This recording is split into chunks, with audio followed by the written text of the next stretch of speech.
So your space-time material reality responds to your consciousness. I firmly believe many people have a shape that their consciousness stabilizes on. One way you can take a look at this is probably see and try to remember what you see. If you are open to psychedelics and or really immensely deep states of meditation, which I've also seen it in that. But for me, it's the fleur de lis, and it's denoted, and it's very like holy symbol, and it's always, my brain will just settle in on that. So I looked into the meaning of it, and it's about, constantly exploring outwards but never betraying the center, and being expansive and connected to holy consciousness, and being so centered in that it's actually okay for you to explore different minds and vessels of consciousness, because you'll never get manipulated, but you are actually able to step into those things. I feel that this is very similar to why people convert, revert, become atheists, have certain entities finally come to them after X many years. It has less to do with what the actual truth is and more to do with where your consciousness is at. And there's beginner stages all the way to advanced. I'm going to try not to speak totally in a hierarchical way, and we'll try to call out both sides as much as possible. But at some point, it just is what it is. I really believe when we are engaging in literal thinking, it is, it's not the highest sign of intelligence, right? And also, it's an intelligence that's not just about the brain, it's an intelligence that's about love. Because when you're able to engage in metaphorical thinking, you are, by allowing multiple viewpoints to have the potentiality to exist, you are giving more expansive love to them. So when people talk about God is all loving, like even to the worst things in the world, it's this idea that that thing even exists. That itself is like love, the concept of existing. So when we take a look at religions and when people interpret very literally, what does it do? It creates so much social friction, and there's a lot of externalizing happening at that level.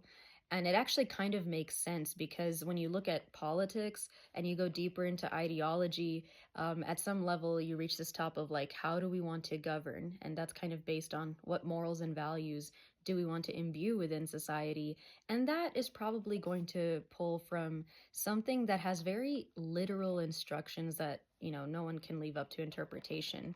I feel that depending on what somebody needs, so you may hear a lot of testimonies of people converting to, you can use your brain, based on some really deep suffering. Now, what I think is really happening is based on how material that suffering was and how much it harmed their bodies, there is a higher chance that the counterbalancing force of that would be something much more material that's spiritual. Because the thing is, science was meant to explain material reality in front of us in linear space-time. And I guess faith was meant to work with the unknown.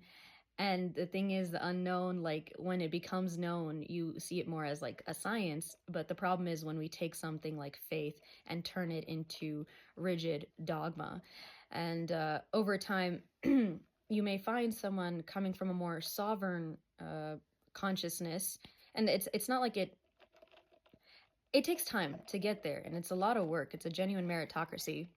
A more sovereign person may go more towards spirituality, where you're being said like God is within. The reason I even thought of this idea is because I saw actually the worst of the worst kind of behavior online for some like pop culture takes on TikTok. And I just thought to myself, how are people so comfortable behaving just, I want to almost, they're very demented.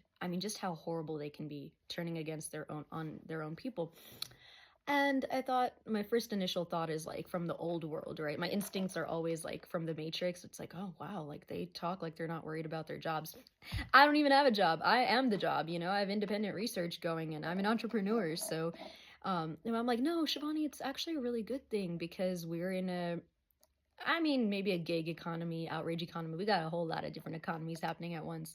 But these people are able to kind of say anything. And when I was thinking of like, oh, why aren't they worried about like maybe a job seeing them? It's because I'm thinking about people correcting themselves based on external eyes. So when you think about the concept of like Judgment Day, it's actually why I would support some people's walk with Christ, because they actually probably need something like Judgment Day to put them in line. And the problem is when they believe everybody needs that, like, sometimes they'll believe like there's no way an atheist has any reason to be a good person. But that's a beautiful thing about being on planet Earth. There's a lot of different types of consciousness, and we feel like we just can't conceive other types because we're so honed in on our own. And oftentimes we're like, oh, yeah, like these belief systems, they're so barbaric. I mean, right. So it is for people way back in the day that needed sort of like the moral institutions, the corrections, that connection in their heart to something greater, right? And as we evolve, I mean, God consciousness is infinite, it's everywhere, it's all loving. Um, and so you would even notice that the concept of government itself would like go away. So you would become more self-governing. So that's what sovereign would look like. And your spirituality would say God is within, government is within, belief systems are within, morality is within, reality is a projection from inside out. And there might be some people based on where their souls are at, they need reality to look like they're outside in. Now I said I'd be fair to both sides. So like, listen, there are people from religious backgrounds that are so drunk in love. I mean, oh my God, it's reminiscent of like Sufism almost. So they're so drunk in love with the glory of the divine that they actually find that divine thing like everywhere in everything, and they really accelerate.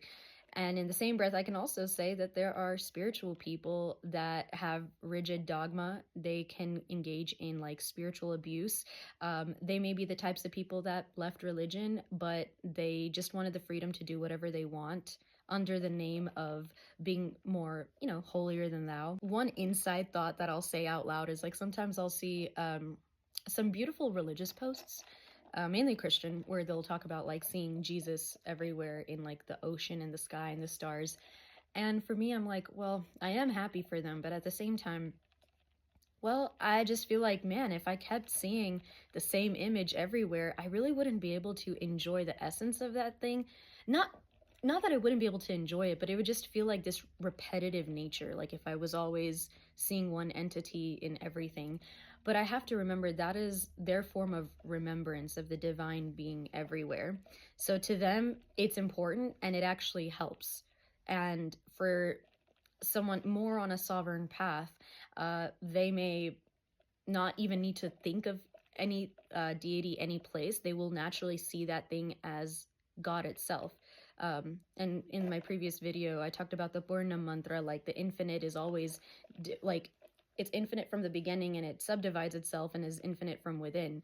So it really depends on where you're at. Once again, it's about the level of advancement you have, and it really only becomes a problem when we try to push things onto other people as ultimate truth, when the divine speaks in metaphors and has a great respect for us because we can take a metaphor and whatever interpretation that we have of it is technically correct, which also almost makes you beg the question, like, so long as there is an external government, wouldn't there be some religious nationalism assigned to it? Because it's an external system, right?